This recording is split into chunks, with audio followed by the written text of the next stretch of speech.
তো ফাইনালি চলে এলাম। তো দেখো সেই পাহাড় ফাইনালি পৌঁছে গেছি। কত কত উঁচুতে আমরা উঠে যাচ্ছি, তো দেখতে থাকো।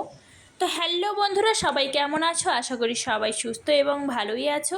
তো দুপুর থেকে আজকের ব্লগটা স্টার্ট করছি। তো সবাইকে শুভ দুপুর। তোমাদের আশীর্বাদ ও ভালোবাসা আমিও ভালো আছি। আমার একটা নতুন ধরনের ব্লগে তোমাদের সবাইকে স্বাগত। আর ভিডিওটা কেউ স্কিপ করবে না, তাহলে কেউ বুঝতেই পারবে না। তো সবাই সাথে থাকো। তো আমরা সবাই মিলে যাচ্ছি এক জায়গায় ভিডিও শ্যুট করব বলে।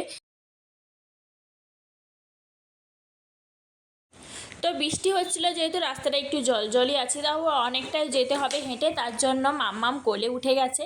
তো একটুক্ষণ হেঁটেই এসেছিলো, তারপর ওর বাপিকে দেখে, ও বাপিকে দেখলে একদম হাঁটতে চায় না, তারপরে কোলে উঠে গেছে। দেখো সামনে ওরা যাচ্ছে, তো সামনে আরও তিনজন যাচ্ছে দেখতে পাচ্ছ, তারা অনেকটাই এগিয়ে গেছে। তো মাম্মাম যেহেতু কোলে আছে, তো আমরা একটু স্লোই যাচ্ছি।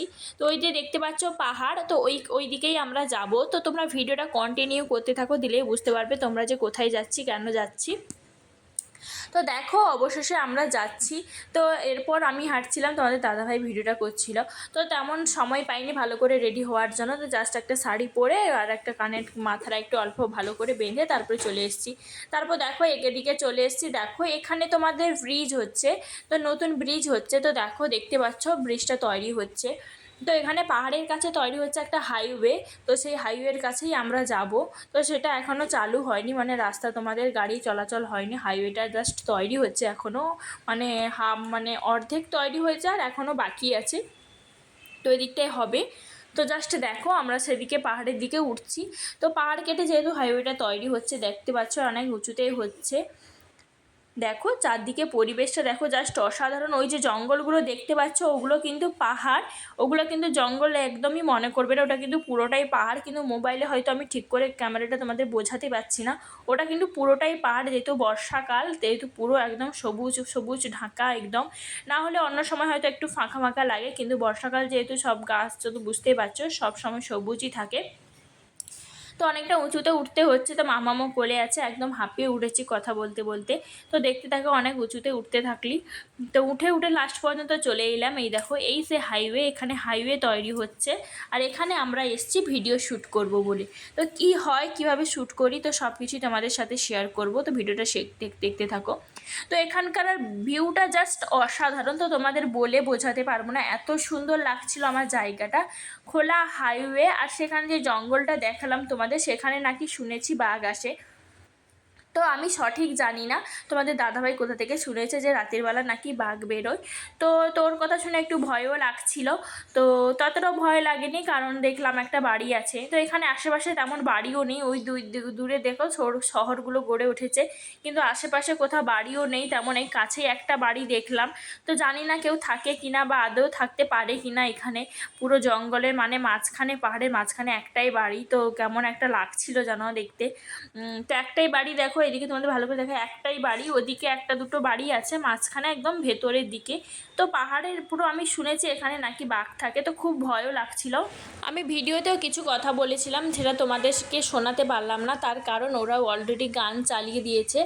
আর ওরা গান চালিয়ে কিছু হয়তো শুনছিল বা ভিডিও শ্যুট করছিল, কিন্তু সাউন্ডটা চলে এসছে আমার ভিডিওতে, তার জন্য ভিডিওগুলোকে মিউট করে তারপর আমি ভয়েসটা দিয়েছি। তা নাহলে অবশ্যই কপিরাইট চলে আসবে, তোমরা তো জানো। তো এখানে খুব রোদও লাগছিল। তো দেখো সে ভাইটা ভিডিও শ্যুট করছে। আর এখানে ক্যামেরাও কিন্তু ওদেরই ক্যামেরা, আমরা এসেছি ওদের ক্যামেরাতে একটু ভিডিও শ্যুট করব বলে। তো আমি সবসময় মোবাইল থেকে শ্যুট করি, আজকে ভাবলাম তো ওরা আসবে বলছিল, তাই ওদের সাথে এলাম। তো ক্যামেরাতে একটু ভিডিও শ্যুট করবো বলে। তো দেখো তারপরে অলরেডি চলে এসেছি বাড়িতে। তো বাড়িতে এসে দেখি দুপুর 3টে, মানে 3টে বেজে গেছে। দেখে অবস্থা বুঝতে পারছো, সকালে খাবার খেয়ে গেছিলাম, দুপুরের খাবার খেয়ে যায়নি। তো বাড়ি এসে দেখি 3টে বেজে গেছে অলরেডি, কখন যে টাইমটা চলে গেছে বুঝতেও পারিনি। তো ভীষণ ক্লান্ত লাগছিল। বাড়িতে এসে দেখো মুখটা দেখে বুঝতে পারছো খাওয়া দাওয়া করিনি, চোখ টোক বসে গেছে। তো তোমাদের দাদাভাই আর মামাম নিচে আছে, ডিম কিনতে গেছে। তো আমি চলে এসেছি উপরে, তারপরে ড্রেসটা চেঞ্জ করে তারপরে বসে পড়লাম। তো তারপর ড্রেস চেঞ্জ করে খাওয়া দাওয়া করে একটু ঘুমিয়েছিলাম, তো জাস্ট শুয়েছিলাম, ঘুমোতে পারিনি কারণ মামা আর ওর বাপি খুব ডিস্টার্ব করছিলো, তার জন্য ঘুমোতে পারিনি।